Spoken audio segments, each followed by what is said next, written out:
Hello friends, welcome to my channel SR ಅಪೂರ್ವ.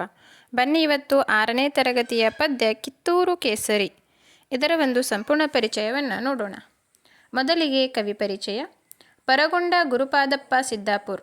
ಇವರ ಕಾವ್ಯನಾಮ ಪ.ಗು. ಸಿದ್ದಾಪುರ್. ಇವರು 1/9/1958ರಲ್ಲಿ ವಿಜಯಪುರ ಜಿಲ್ಲೆಯ ಬಸವನ ಬಾಗೇವಾಡಿಯ ದಾಶಾಳ ಎಂಬ ಊರಿನಲ್ಲಿ ಜನಿಸಿದರು. ಇವರ ತಂದೆಯ ಹೆಸರು ಗುರುಪಾದಪ್ಪ, ತಾಯಿ ಹೆಸರು ಯಮುನಾಬಾಯಿ. ಇವರು MA AM ಆರ್ಟ್ ಮಾಸ್ಟರ್ ಪದವಿಯನ್ನು ಪಡೆದಿದ್ದು ಬಸವನ ಬಾಗೇವಾಡಿಯ ಮುಳವಾಡ ಪ್ರೌಢಶಾಲೆಯಲ್ಲಿ ಚಿತ್ರಕಲಾ ಶಿಕ್ಷಕರಾಗಿ ಸೇವೆ ಸಲ್ಲಿಸಿದ್ದಾರೆ. ಕನ್ನಡದಲ್ಲಿ ನೂರಾರು ಮಕ್ಕಳ ಕವಿತೆಗಳು, ಕಥೆಗಳನ್ನು ರಚಿಸಿದ್ದಾರೆ. ಅನೇಕ ಕೃತಿಗಳನ್ನು ಸಂಪಾದನೆ ಮಾಡಿದ್ದಾರೆ.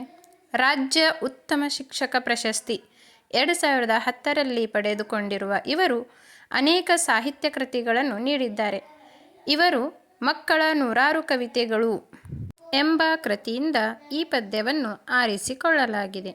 ಇನ್ನು ಪದಗಳ ಅರ್ಥ: ದಿಟ್ಟ ಹೆಜ್ಜೆ, ಧೈರ್ಯದ ಹೆಜ್ಜೆ, ಸಾಹಸದ ನಡೆ. ಚರಿತ್ರೆ, ಇತಿಹಾಸ. ಕುನ್ನಿ, ನಾಯಿಮರಿ, ಜನಜನಿತ, ಪ್ರಸಿದ್ಧವಾದ. ಪರಕೀಯ, ವಿದೇಶೀಯ, ಅನ್ಯ. ಕನವರಿಕೆ, ನಿದ್ದೆಯಲ್ಲಿ ಮಾತಾಡಿಕೊಳ್ಳುವಿಕೆ, ಒಂದೇ ವಿಷಯವನ್ನು ಮತ್ತೆ ಮತ್ತೆ ಯೋಚಿಸುವಿಕೆ. ಕೆಚ್ಚೆದೆ, ಗಟ್ಟಿಯಾದ ಎದೆ, ಎದೆಗಾರಿಕೆ.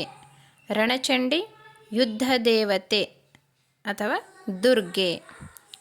9ನೇದು ದುರ್ಮತಿ, ಕೆಟ್ಟ ಬುದ್ಧಿ, ದುಷ್ಟ ವ್ಯಕ್ತಿ.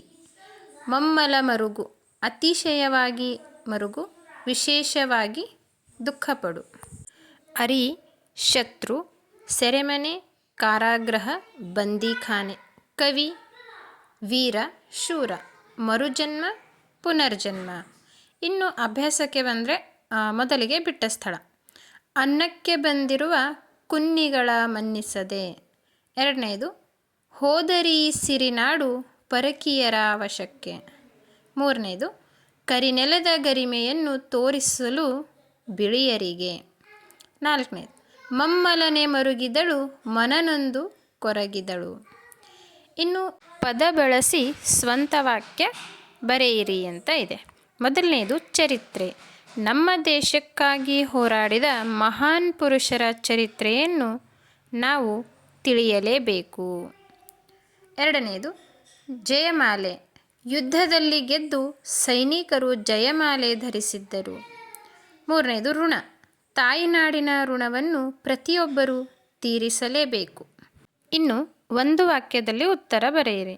ಮೊದಲನೇದು ಚೆನ್ನಮ್ಮ ಏನೆಂದು ಕನವರಿಸಿ ಹಲ್ಲು ಕಡಿದಳು. ಈ ನಮ್ಮ ಸಿರಿನಾಡು ಪರಕೀಯರ ವಶವಾದರೆ ಹೇಗೆ ಎಂದು ಚೆನ್ನಮ್ಮ ಹಲ್ಲು ಕಡಿದಳು.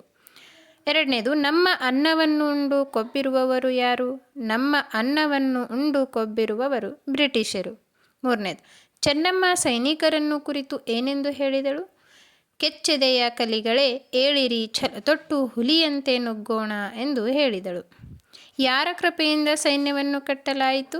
ರಾಜಗುರು ಕೃಪೆಯಿಂದ ಸೈನ್ಯವನ್ನು ಕಟ್ಟಲಾಯಿತು. 5ನೇದು ಮರುಜನ್ಮ ನೀಡೆಂದು ಚೆನ್ನಮ್ಮ ಯಾರಲ್ಲಿ ಯಾಕೆ ಕೇಳಿದಳು?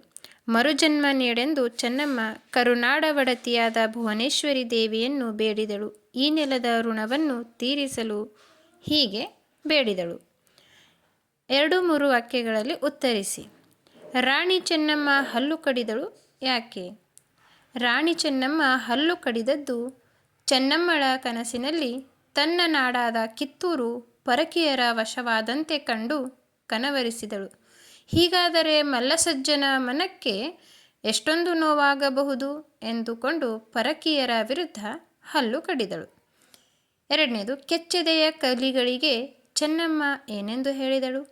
ಕೆಚ್ಚೆದೆಯ ಕಲಿಗಳಿಗೆ ಚೆನ್ನಮ್ಮ, ಕೆಚ್ಚೆದೆಯ ಕಲಿಗಳೇ ಏಳಿರಿ, ಈ ನೆಲದ ಹಿರಿಮೆಯನ್ನು ಬಿಳಿಯರಿಗೆ ತೋರಿಸೋಣ, ಛಲ ತೊಟ್ಟು ಹುಲಿಯಂತೆ ನುಗ್ಗೋಣ ಎಂದು ಹೇಳಿದಳು. 3ನೇದು ಚೆನ್ನಮ್ಮನಿಗೆ ನೋವಾಗಲು ಕಾರಣವೇನು?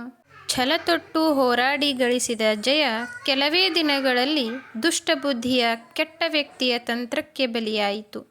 ಚೆನ್ನಮ್ಮ ಸೋಲಬೇಕಾಯಿತು. ಇದರಿಂದ ಚೆನ್ನಮ್ಮಳಿಗೆ ನೋವಾಯಿತು. ಕಿತ್ತೂರ ಕೇಸರಿ ಕಣ್ಮುಚ್ಚಿ ಏನೆಂದು ಬೇಡಿಕೊಂಡಳು. ಕಿತ್ತೂರ ಕೇಸರಿ ಕಣ್ಮುಚ್ಚಿ ಕರುನಾಡ ಒಡತಿ, ಈ ಒಂದೇ ಜನ್ಮದಲ್ಲಿ ನನಗೆ ನಿನ್ನ ಋಣ ತೀರಿಸಲು ಸಾಧ್ಯವಾಗಲಿಲ್ಲ. ಕಾರಣ ನನಗೆ ಮರುಜನ್ಮವನ್ನು ನೀಡು, ಈ ನೆಲದಲ್ಲಿ ಹೆಣ್ಣಾಗಿ ಹುಟ್ಟಿಸು ಎಂದು ಬೇಡಿಕೊಂಡಳು. ಪದ್ಯ ಪೂರ್ಣಗೊಳಿಸಿ. ಮಲ್ಲಸಜ್ಜನ ಮನಕ್ಕೆ ನೋವಾಗದಿರಬಹುದೇ, ಹೋದರಿ ಸಿರಿನಾಡು ಪರಕೀಯರ ವಶಕ್ಕೆ. ಮಂಚಕ್ಕೆ ಹೊರಗಿರುವ ಕಿರಿಯರಸಿ ಚೆನ್ನಮ್ಮ, ಕನವರಸಿ ಕಟಕಟನೆ ಹಲ್ ಕಡಿದಳಾಕೆ.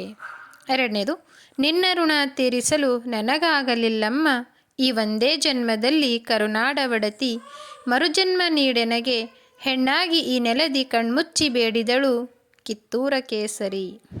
ಫ್ರೆಂಡ್ಸ್, ನಿಮ್ಮೆಲ್ಲರಿಗೂ ಇಷ್ಟ ಆದರೆ like, comment, share and subscribe ಆಗಿ. Thank you so much. Thank you for watching. Thank you.